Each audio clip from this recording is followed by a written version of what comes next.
Students, इसके बाद हम देखेंगे कि इंग्लिश में सेंटेंस बनाते समय किस प्रकार से वाक्य जो है वो बनाया जाता है। तो आइए सबसे पहले हम देखेंगे यहाँ पर इंग्लिश में जब हम वाक्य बनाएंगे तो उसमें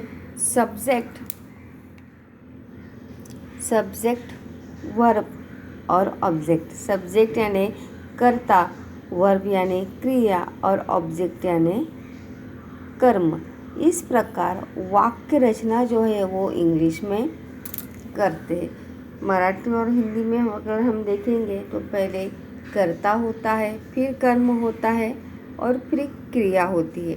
इस प्रकार से उसकी वाक्य रचना जो है की जाती है। लेकिन इंग्लिश में अगर हम देखेंगे तो सबसे पहले वहाँ पे कर्ता होता है, क्रिया आती है, फिर कर्म वाक्य में आता है। यहाँ पर अगर हम देखेंगे एग्जाम्पल में मैंने यहाँ पे लिखा है आई एम अ गर्ल।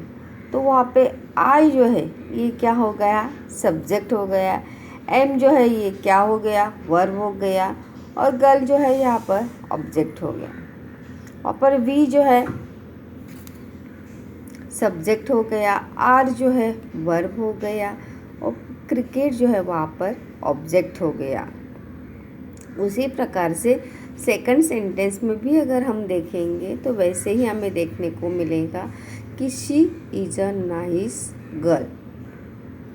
तो वहाँ पे शी जो है वहाँ पर सब्जेक्ट है, इज़ वहाँ पर वर्ब है और नाइस गर्ल वहाँ पर ऑब्जेक्ट यानी कर्म है। तो इस प्रकार से वाक्य रचना जो है, सेंटेंस फॉर्मेट जो है इंग्लिश में हमें देखने को मिलता है कर्ता, क्रिया और कर्म के अनुसार। Subject plus verb plus object, इस प्रकार से वाक्य जो है बनाया जाता है और इसी क्रम में वाक्य जो है वो बनना चाहिए। इसके बाद देखते हैं कि इंग्लिश में कौन कौन से प्रोनाउंस यानी सर्वनाम होते हैं। जब हम बोलते समय कौन कौन से प्रोनाउंस का या सर्वनामों का उपयोग हम बात करते समय या कन्वर्सेशन में करते हैं। तो यहाँ पर I, you, we, they, she, he, it, my, me, him, her, us, our, them, there, इन सभी सर्वनामों का उपयोग हम बात करते समय दूसरों के लिए वहाँ पर करते हैं और अपने लिए भी वहाँ पर सर्वनाम का उपयोग जो है वहाँ पर किया जाता है। उसके बाद कौन कौन से वर्ब हम इस्तेमाल करते हैं, यानी कौन कौन सी क्रियाएं वहाँ पर इस्तेमाल की जाती है। Am, is, are, were, have, has, had, will, shall, इन सभी क्रियाओं का उपयोग जो है सेंटेंस में या वाक्यों में टेंस के आधार पर किया जाता है। जिस वाक्य का जिस काल का वो सेंटेंस है, प्रेजेंट टेंस का है, पास्ट टेंस का है या फ्यूचर टेंस का है, उसी के अनुसार वहाँ पर वाक्यों में वर्ब का प्रयोग जो है वहाँ पर किया जाता है। इसीलिए जब हम क्रिया का प्रयोग करते हैं या वर्ब का प्रयोग करते हैं बोलते समय या लिखते समय, कोई भी वाक्य बोलते समय या लिखते समय हमें ये ध्यान में रखना चाहिए कि हम कौन से काल का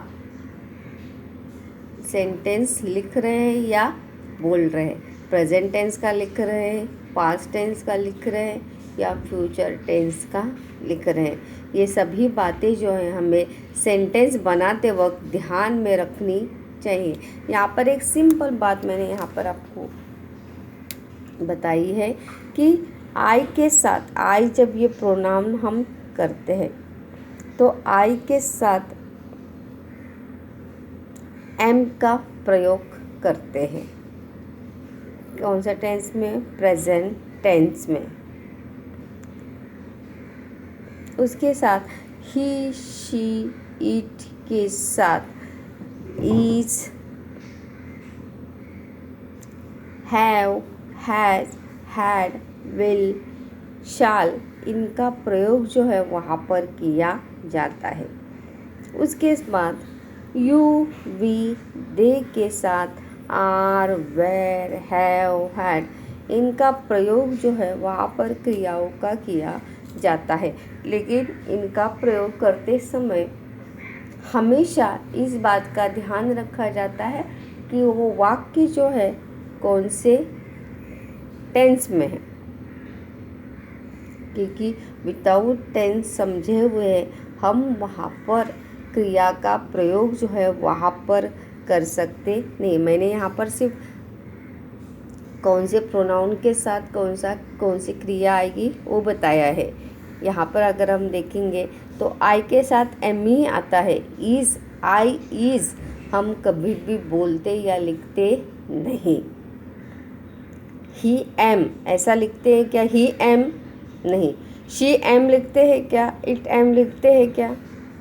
नहीं। तो ही इज ही आता है। ही, शी, हैव, हैज़ और इट इज। इसी प्रकार से वाक्यों में वर्ब का प्रयोग या वर्ब का यूज़ जो है वहाँ पर किया जाता है। उसके बाद यू, वी, दे के साथ यू इज या you M, V M, they M ऐसा कभी भी हम लिखते या बोलते हैं क्या? नहीं। तो इन सभी के साथ आई के यू, वी, दे के साथ आर, वेर, हैव, हैड इन सभी का प्रयोग करते हैं। और इनका भी प्रयोग करते समय हमेशा हमें किसका याद रखना चाहिए? टेंस का, यानी काल का हमेशा हमें याद रखना चाहिए। आया समझ में? इसी प्रकार से सेंटेंस बनाते समय सब्जेक्ट, वर्ब और ऑब्जेक्ट इस प्रकार से वाक्य रचना जो है की जाती है।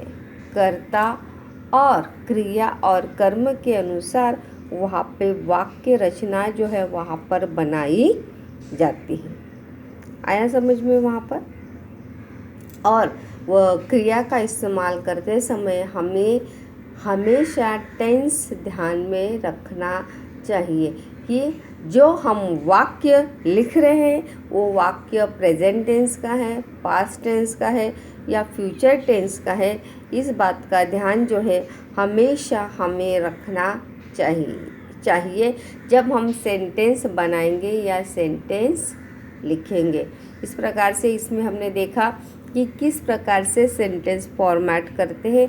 इसीलिए पहले हमने वहाँ पे प्रोनाउन देखे और उसके बाद वर्ब देखे कि कौन से प्रोनाउन के साथ कौन से वर्ब का इस्तेमाल करते हैं और कौन सी क्रियाएं कौन से प्रोनाउन के साथ यूज की जाती है और कौन से काल में उसका प्रयोग जो है वहाँ पर किया जाता है।